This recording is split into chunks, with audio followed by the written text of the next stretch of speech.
Today we're starting a 3-part series on your goat medical kit. What actually needs to be in it and why the most important item isn't something you can order from a supply catalog. In this first episode, we're covering the foundation that makes everything else work. Observation, your vet relationship, and then the supplies for diagnostics and supportive care. We'll also get into basic treatment supplies and what to do when things get serious. Let's get to it. Hey there, welcome to GoatWise. I'm Millie Bradshaw, animal scientist and rancher. Here we talk meat goats, feeding strategies, goat fencing, and livestock management that holds up in real life. If you care about raising goats well and building systems that actually work, you're in the right place. Let's talk livestock. If you're not already on the insider email list, that's where I share things that don't make it into the podcast. What's actually working on the ranch, what I'm thinking through, and resources I come across that are worth your time. You can get on the list at goatwise.com/join, or if you want a freebie to go with it, grab the kitting due date chart at goatwise.com/kitting-chart. That'll get you on the list too. Either way, I'd love to have you there. Here's what's happening on the ranch this week. We're soaking up the break from snow and rain and enjoying chores that don't involve slogging through mud. Darcy had a full week. We picked up the goat she'll be showing at the state fair, which was exciting, and she spent a lot of time getting ready for a chicken show this weekend, washing birds, getting everything in order, but she came down sick, so we stayed home. That's a disappointment. She worked hard to get ready, but there'll be another show in the fall, and getting healthy comes first. Stacy and Sage have been out building fence, which is its own kind of normal around here. And Ray is in the final stretch of his Eagle Scout project. We're close on that one. Meanwhile, now that the weather is cooperating, it's time to finish shipping last year's goat kids.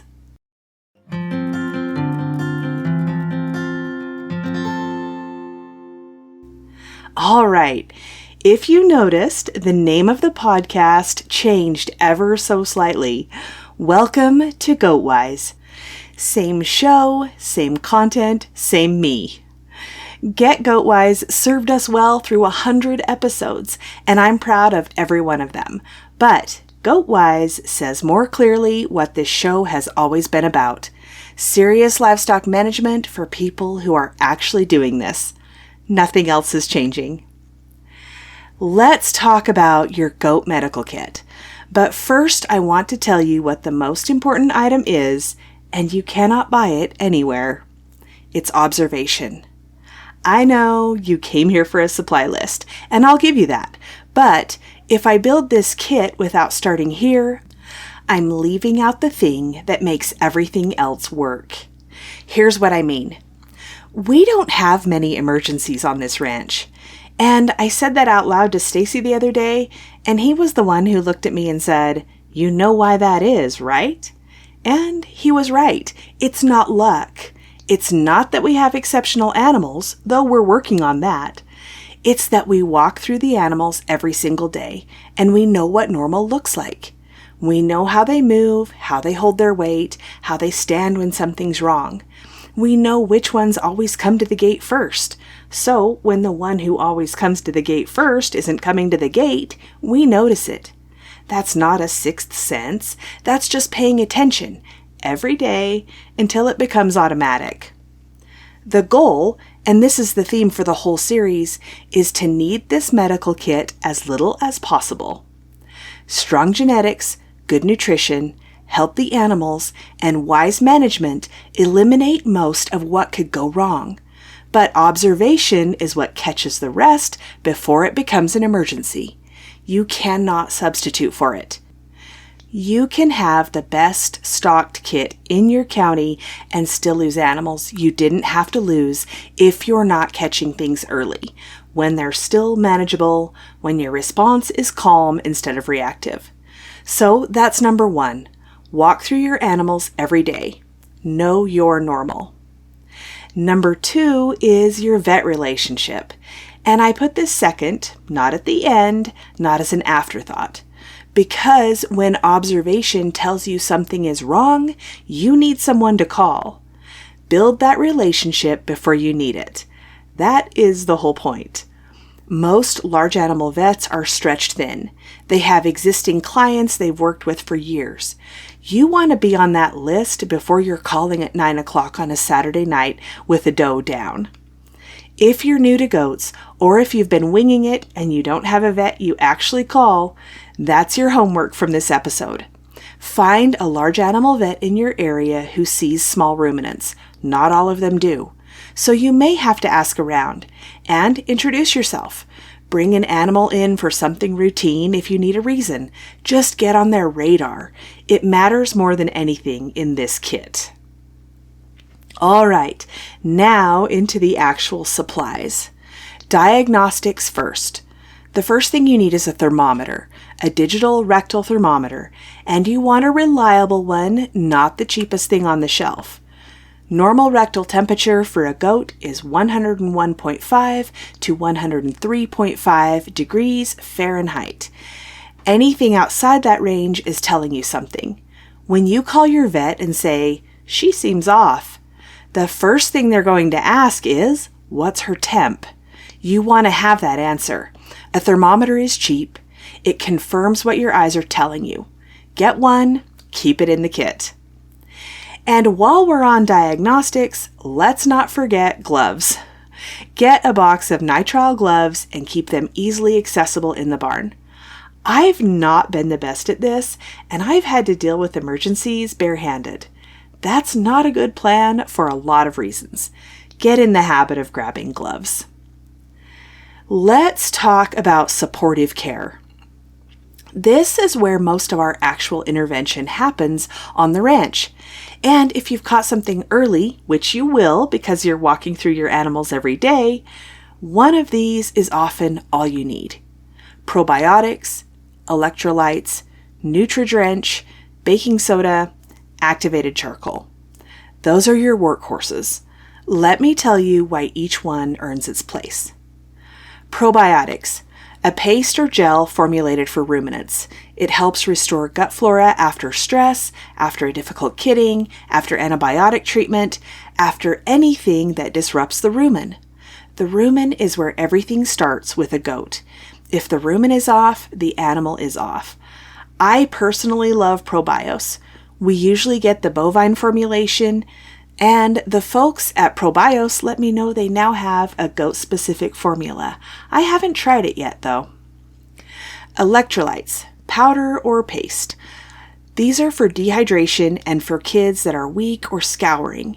We have turned around kids with nothing but electrolytes and supportive care. Catch it fast, and that's often enough. Nutri-Drench is a concentrated nutritional supplement, energy, vitamins, trace minerals.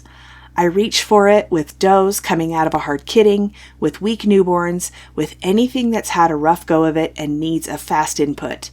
It goes in fast and it makes a difference. Since we've tightened up our genetics, we don't use this nearly as often as we used to, but it's a good product to have around. Baking soda. This one surprises people sometimes. It's your first response to simple bloat and rumen acidosis. Keeping free choice baking soda in your pasture year-round is actually a sound management practice that a lot of goat owners do in general, but having it on hand in the kit for a bloating animal, that's something you want before you need it. We don't have it available all the time simply because of logistics, especially when we're doing daily summer pasture moves, but I think it's a valid idea that deserves consideration. I do keep it close by for emergencies, and we use it for bottle babies. Activated charcoal is your response to suspected toxin ingestion. If you have an animal you think ate something she shouldn't have, activated charcoal is your tool while you're also calling your vet. It doesn't replace the call, but it gives you something genuinely useful to do in the meantime. Now, basic treatment supplies. This is where needles and syringes come in, but I want to say up front that they only make sense if you have medications to go with them. So I'll give you the supplies now, mention the medications briefly, and then tell you that episode 103 is where we go deep into medications, including a storage hack I think a lot of you will find useful. Syringes. The ones I use most are 3cc. After that, 6cc. Keep both on hand. And in this same category, a drench gun. If you're going to be administering anything orally, a drench gun is how you get it into an animal efficiently and safely. It's a long, bent nozzle syringe sized for oral dosing with a smooth round tip so it doesn't damage the goat's mouth or throat. You can use a regular syringe in a pinch, and I have, but a drench gun gives you better control and it's easier on the animal, and there's less risk of getting the dose somewhere it shouldn't go. That belongs in your kit. Needles. My preference is 20 gauge half-inch for most injectable medications. For thicker medications, and you'll know them because they'll move slowly, go to an 18 gauge 5/8 inch. That gives you a little more flow without being harder on the animal than you need to be. Now, if you're coming to goats from a cattle or sheep background, these needles are going to seem tiny. Trust me on this. The 20 gauge needle is easier on them, which will make your life easier. Medications and or supplements worth having in your basic kit. Again, I'm naming them here, but not getting into details because that's coming in episode 103. B-complex, penicillin, biomycin, banamine, Bo-C, and a dewormer appropriate for your program. That's the starting list. We'll go through each one and more in detail later in this series. Advanced intervention. This is the stuff that when you need it now. A few years ago, we had a mix-up feeding goats with the kids, and one doe got a much larger feeding of grain than she was supposed to. She ate it all, and bloat happened fast. We weren't prepared. What I needed was a stomach tube to relieve the gas. I didn't have one big enough for her. I also didn't have a trocar. The outcome was sad. I've thought about it since, not in a spiral, just in the way you think about a thing when you know a different tool would have changed it. That doe is why the stomach tube is in my kit now and why it stays there. So, stomach tube, 2 sizes, a small tube for kids. This one fits onto a 60cc catheter tip syringe, and that setup is what you'll use for tube feeding a weak kid who won't nurse on her own or getting colostrum into a kid. And a larger tube for adults for relieving gas in a rumen that won't resolve on its own. If you've never passed a stomach tube, find someone to show you before you're in an emergency. It's not complicated, but you want to have done it at least once before you're scared and it matters. The trocar and cannula. Most of you will never use this, and I hope you never do. I want to be clear about that, but I also want you to know that a trocar is what you use to relieve critical bloat pressure when nothing else is working and an animal is dying in front of you. It goes into the rumen on the left flank behind the last rib. If you don't know the anatomy and the technique, this is not something to improvise cold. Research it ahead of time. What I want you to know is that it exists, that there are situations where it's the difference, and that a large diameter needle, a 14 or 16 gauge, can be used as a makeshift trocar in a true emergency when that's what you have. It buys time. I'm not going to walk through the full procedure here because this isn't a hands-on training episode, but knowing it exists and having the tools on hand is important. One more thing before I leave this section. Bloat prevention, because prevention is always the first line. Make feed changes gradually. Don't put hungry goats on fresh alfalfa. If they haven't been on it and they're hungry and you give them access, you've set up a problem. Store your grain in latching containers that your goats cannot knock over and get into, because if they can spill it, they will, and a goat that gorges on grain is a medical emergency. And do not allow access to chicken feed. Goats will eat it, it is not formulated for them, and it causes problems. This is one of those things that sounds obvious until someone loses a goat to it and wishes they'd heard it before. All right, here's where we landed. The Goat Medical Kit, real version, starts with you, your eyes, your daily habit of walking through your animals and knowing you're normal. Then your vet relationship, because when you need to make that call, you want to already be a name they recognize. Then diagnostics, thermometer, gloves.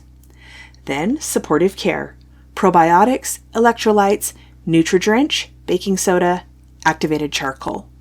Then your basic treatment supplies, drench gun, 3cc and 6cc syringes, 20 gauge half-inch needles, and 18 gauge 5/8 inch needles. And the starting medication list will go deep on in episode 103. And then the advanced intervention supplies, stomach tube in 2 sizes, and a trocar. Because if you keep goats long enough, there will be a moment when you're very glad it's in there. In episode 102, we're going inside my medical boxes, the actual supplies I've accumulated over the years of raising goats, the things we haven't gotten to yet in this episode. And episode 103 goes deep on medications and that storage hack. So we've got 2 more of these coming. If you're building your medical kit right now and you want to compare notes, come on over to the community and start a conversation. That's at goatwise.com/community. See you next week.